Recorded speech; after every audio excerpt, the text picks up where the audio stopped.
Olá, professores, eu sou Paula Soares, sou professora de matemática da rede e estou agora, nesse momento, conversando com vocês sobre o programa de recuperação e aprofundamento. Bom, eu vou fazer a minha autodescrição, né? Eu sou uma mulher alta de 1,76 m, uma mulher negra de cabelos encaracolados. Hoje eu estou um pouco descabelada, né? Olhando pela tela, eu não arrumei o cabelo direito. Bom, eu uso óculos, a armação dele é marrom, eu estou utilizando um batom na cor vermelha, estou vestida com um vestido até o joelho, na cor terra, né? Estou usando um fone para poder fazer essa transmissão e também uma corrente prata com um pingente. Bom, hoje eu vou conversar com vocês desse programa de recuperação e aprofundamento. Toda quinta-feira nós fazemos essa conversa, esses 45 minutos de conversa, sobre essa importância dessa transmissão de ano-série, né? O nosso tema hoje é muito legal, é sobre o pensamento computacional, né? E aí eu fui descobrir algumas coisas, fui estudar sobre a importância desse pensamento computacional no ensino da nossa matemática. Eu sou professora da rede, né? Eu sou professora de matemática há mais ou menos 15 anos e atualmente estou trabalhando como professora especialista do currículo aqui na Diretoria de Ensino Guarulhos Sul. Bom, sejam muito bem-vindos e vamos nessa viagem, esses 45 minutos. Eu vou compartilhar a tela com vocês. Creio que já está aparecendo. Como eu já disse, né, desse programa de recuperação, nessa formação de professores, né, é importante ressaltar que não sou só eu que estou fazendo essa transmissão, mas os meus colegas também do programa de recuperação. Nós estamos fazendo essa transmissão para o sexto, para o sétimo, para o oitavo, para o nono ano, para a primeira, segunda e terceira série do ensino médio, né? E é importante destacar que nós estamos falando hoje sobre a sequência de atividade 1 do volume 2, né? A parte 1. E realmente o tempo passa, já estamos caminhando aí para o terceiro bimestre, mês de agosto, né? Daqui a pouco férias, e assim nós caminhamos. Bom, hoje, nessa manhã de quinta-feira, eu vou conversar com vocês sobre o nono ano, né? É importante a gente destacar que hoje vamos falar sobre o caderno do Aprender Sempre, né? O volume 2. Se vocês quiserem, vocês podem baixar esse material, né, e também utilizar esse QR Code, a importância dessa tecnologia ao nosso favor, né? Vocês podem acessar tanto o ensino fundamental como o ensino médio. No site da EFAP nós temos diversos materiais para estudo, e hoje, né, nós estamos falando da importância de se trabalhar o Aprender Sempre, e a necessidade, né, que nós temos em sala de aula, sempre relacionando a um tema norteador. Bom,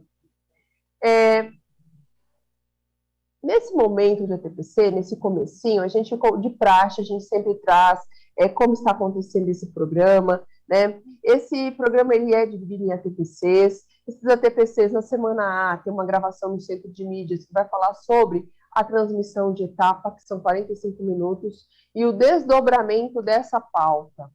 Eu vou ligar aqui a caneta laser, né? O desdobramento dessa pauta. Quando falamos no ATPC para a semana B, também nós temos essa gravação, que é hoje, que é esse momento que está acontecendo conosco. Então, nós estamos falando desse ano série. Vamos fazer também o desdobramento, vocês vão fazer o desdobramento da pauta nas escolas com os pares, né? É importante esse momento, é importante discutir sobre o que vocês estão realizando em sala de aula e como está se dando esse estudo do material Aprender Sempre. É importante a gente destacar também o quanto o programa de recuperação e aprofundamento ele propicia esses momentos de estudos, tanto na transmissão de etapa como na transmissão de ano série. Sempre na transmissão de etapa são abordados temas importantíssimos, né? No volume anterior, nós trouxemos a importância do conhecimento especializado em matemática, utilizamos muito da fundamentação teórica da professora Débora Boll, e agora nós vamos falar um pouco sobre o pensamento computacional. Vocês já assistiram a transmissão de etapa com a professora Rosana, né? no ensino médio com o professor Marco, e diante disso a gente vai desdobrar a nossa pauta embasada nessa transmissão de etapa, que foi abordado o tema de pensamento computacional. Bom, como eu encontro? E agora, Paula, como é que eu encontro essas formações lá no programa de recuperação? Ou lá no Centro de Mídias, nós temos aqui um vídeo que está passando para vocês. Vocês podem selecionar programa de recuperação e aprofundamento, procurar qual que é a data. Os nossos encontros são sempre às quintas-feiras, né? E procurar a data, assistir o vídeo, baixar o PPT, fazer as suas observações, a importância desse registro, a importância de ter um registro sobre esses ATPCs, as suas anotações, professor, são de extrema preciosidade para todos, né? A importância de ter o registro das informações, né? E não deixar apenas no campo das memórias, né? Trazer isso para o contexto das anotações, né? Trazer essas observações, algumas dúvidas, né? Para que isso tenha também um significado no processo de formação continuada de todos. Bom, assim que vocês tiverem dúvidas, podem voltar, procurar onde estão esses ATPCs. Eles estão acessíveis no repositório, né? Fica lá à disposição de vocês. E como está se dando esse cronograma de formação? De onde nós viemos e para onde nós vamos? Foi o que eu falei para vocês. Na transmissão de etapas, nós temos um fio condutor que nós estudamos e realizamos as nossas pautas, né? Pensando na formação de etapa, lá na sequência de atividade 5, o que foi estudado? O conhecimento comum e especializado do conteúdo. Isso sempre pensando no professor de matemática. Na sequência de atividade 6, foi trabalhado com vocês o conteúdo dos estudantes. Então, o conhecimento específico do professor de matemática, pensando no conteúdo e também pensando nesses estudantes. O que esses estudantes precisam para compreender, para desdobrar algumas habilidades que são voltadas a alguns conteúdos específicos. Na sequência de atividades 7 e 8, nós tivemos o conhecimento específico do professor, pensando do conteúdo e ensino, né? E na sequência de atividades 7 e 8, no volume 1, que foi a parte 2, nós tivemos o conhecimento horizontal e do currículo, né? Hoje, nós estamos discutindo sobre a importância do pensamento computacional, fazendo um link, né, fazendo uma relação com o que foi abordado semana passada sobre o pensamento computacional lá na transmissão de etapa, certo? E a próxima será no dia 7/7, falando da retomada do segundo bimestre, né, da sequência de atividades 5, 6, 7 e 8. A importância de revisitar aquilo que nós estudamos, aquilo que nós nos dedicamos. Bom, quais são os nossos objetivos? É importante também destacar que nós, quando pensamos em uma pauta, quando pensamos em uma aula, em um plano de aula, nós necessitamos ter um objetivo, né? O que eu quero hoje com essa transmissão? A proposta de hoje, de transmitir essa formação para o 9º ano do ensino fundamental, é revisitar os principais conceitos e ideias que foram discutidos lá na formação de etapa com a professora Rosana, né? E explorar com vocês a sequência de atividade 1 do volume 2 do 9º ano, pensando numa perspectiva do pensamento computacional. Quando a gente pensa, né, nossa, é um pensamento computacional, só o computador. Isso, hoje a gente vai conversar um pouquinho, né? E essa exploração, ela é com ênfase na construção do algoritmo por meio de um fluxograma. Fluxograma é algo muito utilizado dentro dessa proposta de currículo paulista, aparece também no material do Aprender Sempre, lá no 6º ano, aparece no 7º, aparece no 8º, aparece no ensino médio, e nós podemos utilizar o fluxograma para resolver um problema, né? O fluxograma é uma estratégia que ele pode ser utilizado para resolver um problema pessoal nosso, né? São sequências. É uma ideia de pegar ali o nosso probleminha, cortar e ter ali os passos para seguir, certo? Eu vou avançando com vocês. Esse primeiro momento, quais são os principais conceitos e ideias que são abordados nessa formação de etapa? Vamos lá. Bom, a Rosana e o professor Marco, eles falaram bastante com vocês sobre o Brackman, né? Ele traz, é um autor, é um estudo novo, sobre 2017, nós estamos em 2022, então é algo bem atualizado, falar sobre pensamento computacional, né? Quando a gente fala em pensamento computacional, nós não estamos falando de algo que é realizado por pessoas, né? Ou algo que é realizado por computadores. É algo que é realizado por pessoas, né? Por incrível que pareça. E é importante porque nos ajuda também a compreender esse comportamento do ser humano, né? Reconhecer os padrões, raciocinar por meio dos algoritmos, no momento de decompor, de abstrair. E por que utilizamos esse pensamento computacional? Olha só, o Brackman ele já dizia que o pensamento computacional ele é uma distinta capacidade criativa e crítica, é uma estratégia humana de saber utilizar os fundamentos da computação nas mais diversas áreas do conhecimento. Então, olha só, professores, eu não preciso utilizar o pensamento computacional apenas em matemática, né? Eu posso utilizar na minha aula de história, na minha aula de geografia, na minha aula de arte.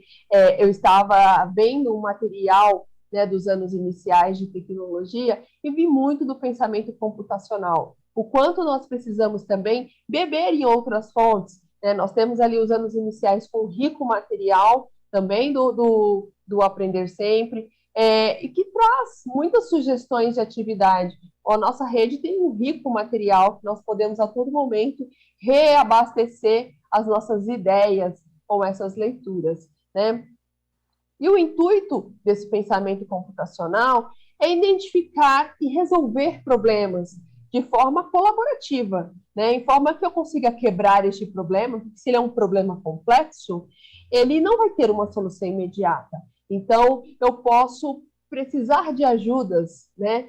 Eu preciso de pessoas para colaborarem com essa construção e eu preciso ter passos, e esses passos precisam ser claros, né? De forma que uma pessoa ou uma máquina possa executá-los de forma eficaz, né? Então, realmente é um processo. Pensamos em um processo, algo que você vai caminhando, né?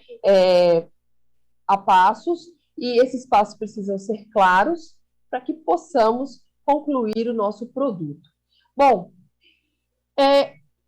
ainda desdobrando um pouco sobre o pensamento computacional, quando nós pensamos nessa ideia, né, nós precisamos identificar um problema que é considerado complexo. O que é um problema complexo? É um problema que não tem uma solução imediata. Eu preciso de ajuda, eu preciso pensar em como vou quebrar esse problema, né, porque eu não consigo resolver ele todo, mas eu consigo resolvê-lo por partes. Eu vou organizar este pensamento. E nós temos essa necessidade de quebrar esse problema em pedaços menores e que tudo isso seja feito dentro do pensamento computacional. Nós temos 4 pilares. Esses 4 pilares, eles são chamados de decomposição, reconhecimento de padrões, abstração e algoritmos, né? Falando um pouco sobre essa decomposição, nós estamos trazendo essa ideia de quebrar mesmo, né? Vamos lá, pensando em um plano de aula. Quando a gente pensa num plano de aula, nós temos ali um problema complexo, né? E quebrando este problema, como é que eu posso decompor esse plano de aula? Bom, eu tenho que pensar em objetivos, eu tenho que pensar em qual é o meu objeto do conhecimento, quais são os materiais que eu vou utilizar, o meu recurso pedagógico, né? Como eu vou avaliar esse estudante, como é que eu vou fazer as minhas intervenções, né? E diante disso eu tenho uma decomposição, estou quebrando este problema complexo, né? Outra situação que nós podemos pensar é que quanto mais eu estou quebrando este problema, mais informações eu vou conseguir, né? E aí eu estou construindo esse arcabouço de informações. Falando um pouco sobre o reconhecimento de padrões, o que seria esse reconhecimento de padrões? É focar nos detalhes, né? Eu achei interessante que eu estava estudando sobre pensamento computacional. Em um dos vídeos, o autor disse que quando nós escutamos passos, a gente consegue identificar algumas pessoas. Esses são os padrões, são os reconhecimentos dos padrões. Então, o meu pai, ele anda de uma forma, a minha mãe anda de outra forma, né? O meu irmão pisa de um jeito e eu escuto o som dessa pisada. Quando nós tentamos identificar a música, qual é essa música? Nós estamos tentando reconhecer este padrão. Então, é importante analisar tudo isso e quanto isso é relevante, né? Analisar este fragmento que nós temos de uma forma individual, cuidadosa, com bastante carinho, com profundidade, quando nós estamos reconhecendo os padrões, né? Criar um filtro, pensar no específico dentro desse padrão que nós temos. Nós temos este pedacinho, né, dentro dessa decomposição e precisamos dar uma atenção. Agora, quando nós estamos pensando na abstração, né, nós temos que focar nos detalhes. É algo muito importante, né? É uma informação que pode ser irrelevante, mas não pode ser ignorada, né? E aí existe esse momento de abstrair, mas depois é necessário retomar também.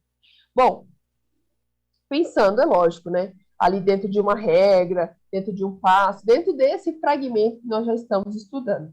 E o algoritmo, né, que é o quarto pilar dentro do pensamento computacional. Nós estamos falando de passos, e esses passos precisam ser claros, e essas regras precisam ser claras e sejam simples, porque precisam ser colocados para resolver, né?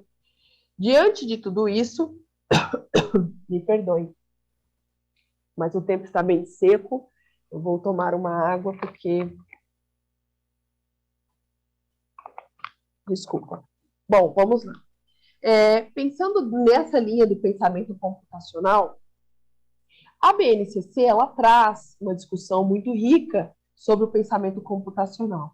O currículo paulista também, né, estudando ali a parte de matemática, as competências matemáticas, a competência número 6, ela destaca, ela aborda esse uso da matemática como um entendimento do pensamento computacional. É compreender esse comportamento humano, reconhecer esses padrões, é raciocinar por meio dos algoritmos, né, que seja decompondo ou abstraindo. Pensar que nós precisamos ter uma ideia desse pensamento computacional com uma ênfase, né, na construção do algoritmo, pensando ali no fluxograma. Quando nós estamos pensando em matemática, nós estamos utilizando o fluxograma como uma estratégia. Aqui nós temos as etapas desse pensamento computacional, como eu disse para vocês, são os pilares, né? Dentro desses pilares, nós temos a decomposição, nós temos reconhecimento de padrões, nós temos a abstração e o algoritmo. Tudo isso daqui são estudos do Brackman. O Brackman, ele trouxe esse estudo em 2017.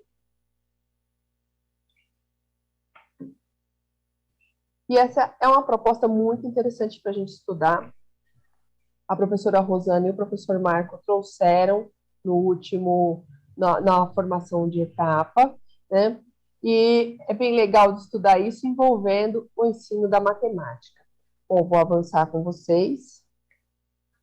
Nesse nosso segundo momento, nós vamos estudar um pouquinho sobre como explorar, né, essa sequência de atividade nesse nono ano. E essa é a nossa primeira sequência de atividade, né? Então, vamos... O que eu pretendo nessa sequência de atividade, nesse volume 2? Bom, no nono ano, a ideia é trazer a unidade temática álgebra, né? Parece que a gente fala o nono ano inteiro álgebra. Quais são os processos cognitivos que eu tenho para desenvolver com esses estudantes?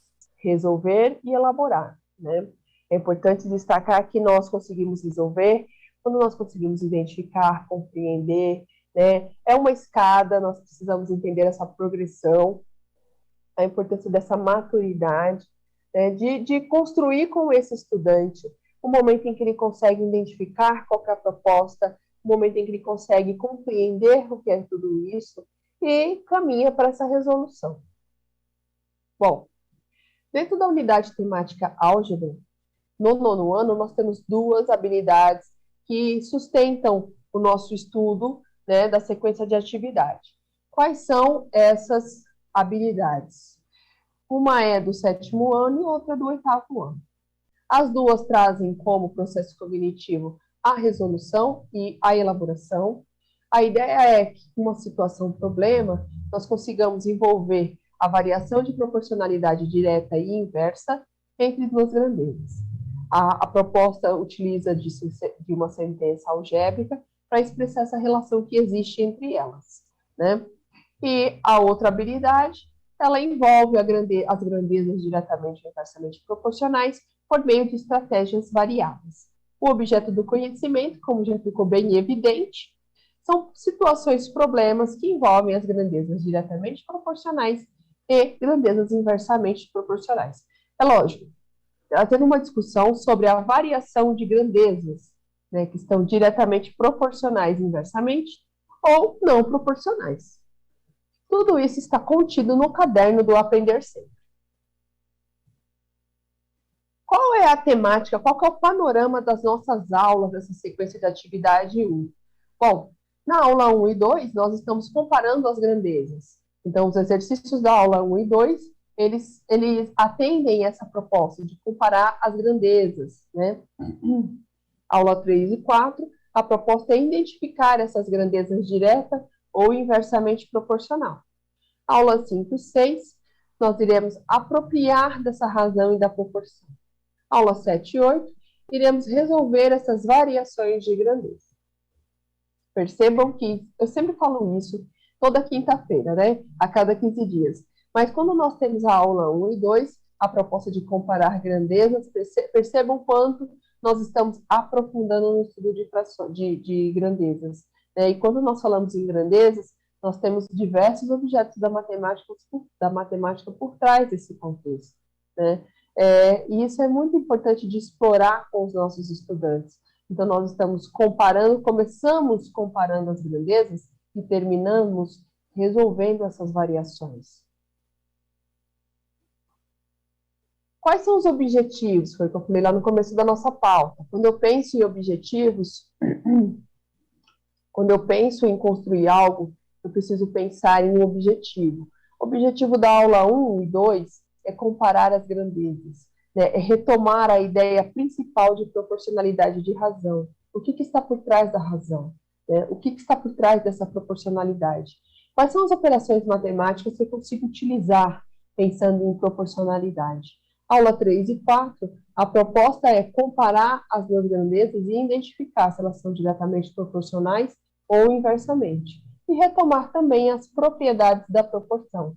Percebam que as aulas vão se complementando, como eu disse antes, né? Estão se complementando e em um momento eu trago a importância da ideia de proporcionalidade e razão, e em outro momento eu vou começar a trazer a propriedade dessa proporção, né?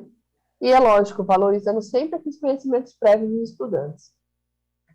Aula 5 e 6, a necessidade que temos de resolver problemas envolvendo razão e proporção e aplicar a propriedade fundamental da proporção.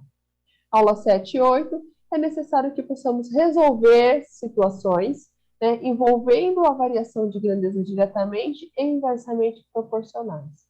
Observem sempre o avanço dessas aulas. E, como estrutura dessas aulas, nós temos esse material que é riquíssimo, né, em informações, que é esse movimento metodológico que nós realizamos. O que propõe o nosso material? Nosso material ele tem um iniciando, um desenvolvendo, um finalizando. É a estrutura de cada aula. Então, cada aula vai ter esse direcionamento. E, Paula, para que serve esse direcionamento? Para que eu uso esse direcionamento? É importantíssimo que vocês possam ler, fazer as anotações, grifar essas informações, porque esse movimento, ele traz ali, naquele contexto, naquele pedacinho de escrita, algumas boas perguntas, momentos que vocês vão fazer intervenções, instigar esses estudantes, são os encaminhamentos pedagógicos, né? É necessário compreender que por trás de uma atividade existe todo um encaminhamento. Não podemos dar atividade pela atividade, mas essa atividade ela precisa ter um encaminhamento, uma intencionalidade, pensar numa organização da sala. Às vezes nós preparamos uma aula e às vezes nós preparamos uma atividade para que seja aplicada em dupla. Mas você percebe que em dupla ela não teve um rendimento, ela não teve ali a ideia, o objetivo, ela não atingiu o objetivo esperado. Então, é necessário fazer essas intervenções, essas modificações, pensando no desenvolvendo, que também traz ricas contribuições de como se dará, né, o desenvolvimento dessa atividade.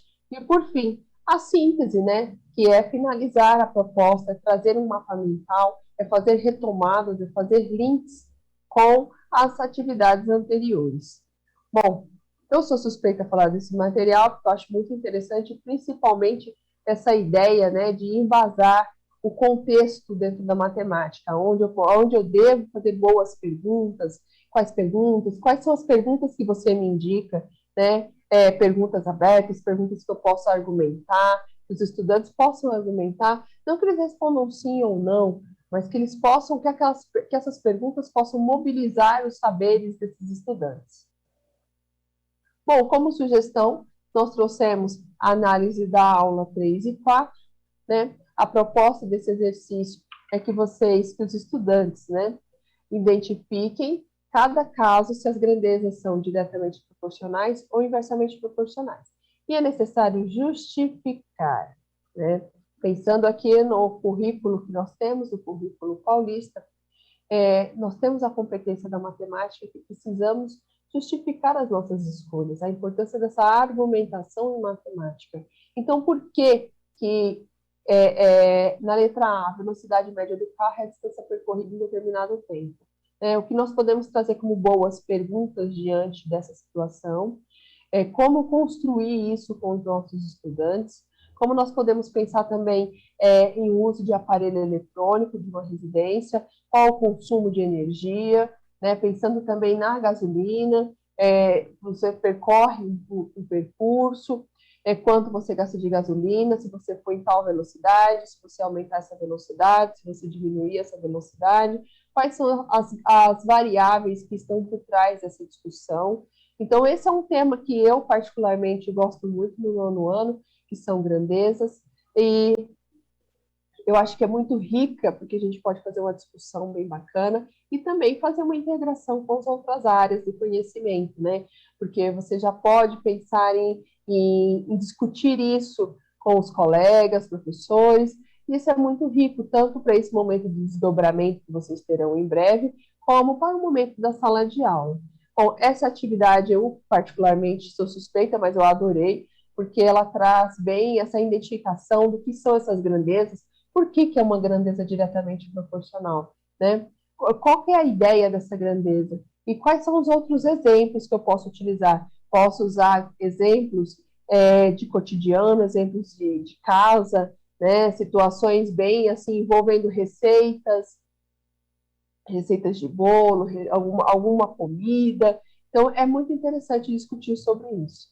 Bom, e a letra B, ela traz, né, uma proposta de uma questão que fala sobre o tempo que é gasto sobre corrigir provas em um concurso e os números de corretores.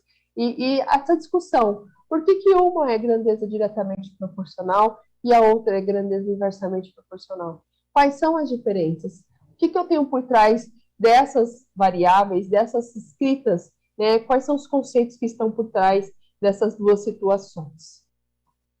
É um exercício que ele tem algumas né, de subdividido, né? E pensando nessa subdivisão, quanto mais nós temos essas oportunidades de discutir as grandezas, nós podemos ampliar esse repertório do estudante. Né? Pensando aqui discutir com ele sobre a velocidade média, por que existe essa velocidade média, por que se fala nesse tempo gasto, né? Por que nós estamos falando de proporcionalidade, o que é essa palavra, e nós temos inúmeras boas perguntas para fazer por esses estudantes. Eles já perceberam quando estão andando, quando estão correndo, essa velocidade, né? Trazer para o contexto deles, para o momento deles, né? Trazer essa matemática a serviço da vida, a serviço do contexto social desses estudantes. Bom, eu separei aqui, né, um exercício do SAEB, que é uma avaliação externa, que nós conversamos bastante o ano passado com vocês, sobre essa avaliação, sobre os distratores, sobre a importância de trazer tudo isso. E a proposta né, a ideia da pergunta do SARESP é discutir sobre o trabalho, né, por 10 horas por dia. Um pedreiro constrói uma casa em 120 dias. Em quantos dias ele construirá a mesma casa se ele trabalhar 8 horas? Então, a princípio, lá no começo, esse pedreiro ele trabalha 10 horas. Seguindo uma ideia, ele com a quantidade de dias, né? Nós temos ali a proposta que ele vai construir uma casa em 120 dias, trabalhando 10 horas por dia. E quando ele vai trabalhar 8 horas por dia, em quanto tempo ele vai construir essa casa? Então, percebam que isso daqui está dentro de um contexto social e que é bem interessante discutir com os nossos estudantes. Voltando lá no pensamento computacional, nós podemos quebrar este problema, dividir ele em pequenos fragmentos e discutir com os nossos estudantes. Então, vamos lá. Como sugestão de pensamento computacional na prática, porque nós precisamos relacionar essa prática com a nossa teoria, né? E a relação de tudo isso, nós temos uma proposta bem bacana, que é uma sugestão de fluxograma dessa atividade do SAEB, da aula 7 e 8. Pensando aqui no fluxograma, é interessante a gente até discutir, né, que cada figura tem um significado, e qual é o significado dessas figuras, pensando nesse processo, né, em tentar resolver este problema que é complexo, estamos quebrando ele em pedacinhos. Bom, já falei para vocês que o pensamento computacional ele é algo que não é para o computador, é para o ser humano. Nós vamos pensar em passos que sejam claros, que sejam eficazes, né? E nós podemos utilizar diversos campos do conhecimento pensando nesse percurso pedagógico. Bom, vamos utilizar esse fluxograma como uma estratégia didática, né, que vai nos levar a um algoritmo, que será essa construção, e o fluxograma ele será a resolução desse problema matemático. Então, vamos pensar na leitura do enunciado. Então, nós temos uma situação-problema. Precisamos realizar uma leitura desse enunciado. Foi o que eu fiz com vocês. Nós realizamos a leitura do enunciado da atividade do SAEB. Nós precisamos fazer a identificação da pergunta. O que esse exercício quer? O que ele me pede para fazer? Aí, o próximo passo.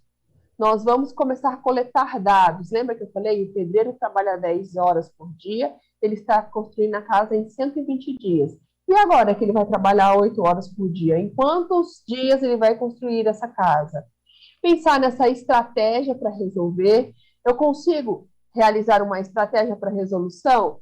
Se não, eu tenho que retomar. Né? Será que eu tenho todos os dados? Aí eu tenho todos os dados, então eu posso avançar. Então, sim. Então, eu caminho para resolver este problema. Cheguei na minha resolução de problema. Será que faz sentido essa resolução? Não. Se não, eu preciso retomar a estratégia e também a coleta de dados. Se sim, eu vou pensar se esse resultado faz sentido. Então, ele faz sentido. Então, eu vou pensar, não, estou resolvendo este problema, certo? Bom, e o algoritmo, nós temos a leitura do problema, nós temos a identificação da pergunta, a coleta de dados e a aplicação da estratégia. E, por fim, a análise desse resultado. Bom, analisando uma atividade, né, lá do 7º ano, que é essa do SAEB, nós trouxemos aqui a construção desse fluxograma, que eu construí particularmente lá no Word. Né? O Word mesmo traz algumas figuras como indicação para que nós possamos trabalhar o início, trabalhar o contexto desse processo, realizar a pergunta. Percebam que tem muito do contexto do que é um número racional, né, do que é uma grandeza inversamente proporcional, que essa é a proposta, e trazer essa justificativa para o aluno, essa discussão. Vamos construir em sala de aula hoje um fluxograma, por que nós temos essas figuras diferenciadas, discutir sobre tudo isso. Bom, e agora eu vou falar com vocês sobre esse momento no ATPC. Eu espero que vocês tenham gostado, né, desse momento que nós falamos um pouco sobre a recuperação, sobre trazer essa proposta de pensamento computacional, e espero que vocês gostem, que vocês se debrucem também sobre essa proposta, sobre essa sequência de atividade e o pensamento computacional, que é algo muito fascinante. Recomendo que vocês façam leituras, assistam vídeos que sejam curtos ou longos, vocês podem decidir, né? No YouTube tem bastante coisa. É interessante essa proposta, para que vocês possam também ampliar esse repertório e discutir com os estudantes de vocês. Falando um pouco sobre o momento de ATPC, desse programa de recuperação em aprofundamento, né? Esse espaço de formação continuada que nós temos. Esse espaço de formação traz a proposta de uma semana A e uma semana B. Quando nós pensamos em formação de etapa, nós temos a formação de ano série, né? Então, olha só, relacionando um com o outro.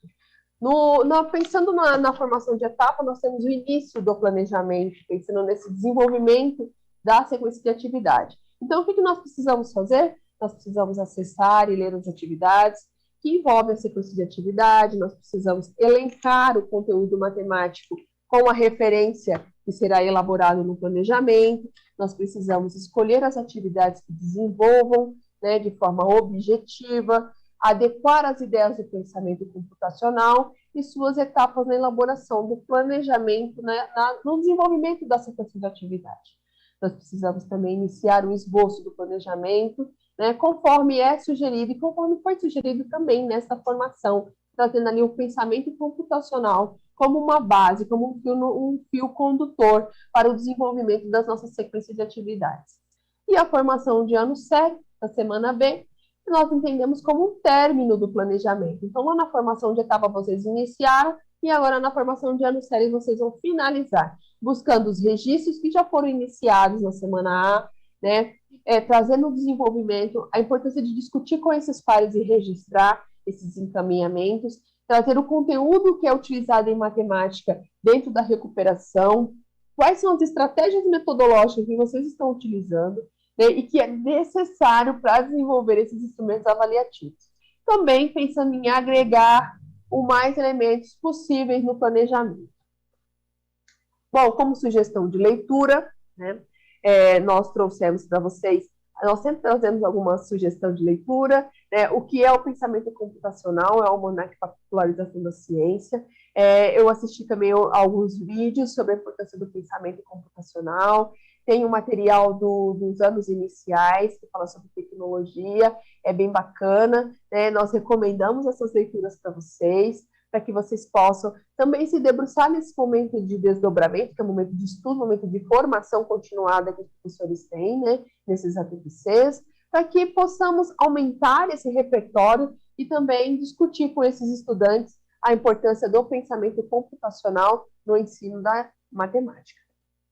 Nós vamos sistematizar aqui o que nós abordamos nesse encontro, né? Nós revisitamos os principais conceitos e as ideias que foram discutidas na formação de etapa e exploramos a sequência de atividade 1, onde falamos sobre as grandezas proporcionais, né? Envolvendo o pensamento computacional com ênfase na construção do algoritmo por meio da estratégia do fluxograma. Aqui nós deixamos à disposição de vocês o nosso QR Code, com a ideia que vocês possam colocar as futuras ações, né, para a gente possa aperfeiçoar as nossas futuras ações, deixe as suas opiniões, nós contamos com a colaboração de vocês. Bom, as nossas referências, nós começamos ali com o Brackman, que trabalha em desenvolvimento do pensamento computacional através das atividades desplugadas na educação básica, então percebam que é algo que saiu da teoria e foi aplicado. Então, tem essa relação da teoria e da prática, né? Entre outros textos que nós temos que corroboram com os nossos estudos, que são de extrema importância. Então, percebam que nós nos debruçamos sobre esses autores para realizar essa pauta, né? E é lógico, nós agradecemos, eu vou parar aqui o compartilhamento, para que vocês possam ver um pouco do meu rosto, né? Que não é fácil ficar falando, e ninguém está vendo quem é que está falando. Bom, eu agradeço imensamente nessa quinta-feira essa oportunidade que eu tive de falar um pouco com vocês sobre a importância do pensamento computacional no ensino da matemática e como desdobrar isso em uma sequência de atividade. É um tema muito bacana, falar sobre grandezas proporcionais, eu particularmente gosto muito, né? E o quanto nós podemos trazer isso, utilizar dessas diferentes estratégias no ensino da nossa matemática, que essa matemática ela atenda a esse estudante com o contexto social, né, com o contexto de aplicação, para que ele veja sentido nesse ensino dessa matemática escolar, para que ele encontre, né, uma satisfação, um prazer em construir em conjunto essas resoluções de problemas. Que é o que vai falar lá na nossa habilidade sobre a importância de resolver e elaborar por situações, problemas envolvendo as grandezas proporcionais. Bom, eu agradeço a todos, desejo uma ótima semana e sejam muito felizes e muito obrigada.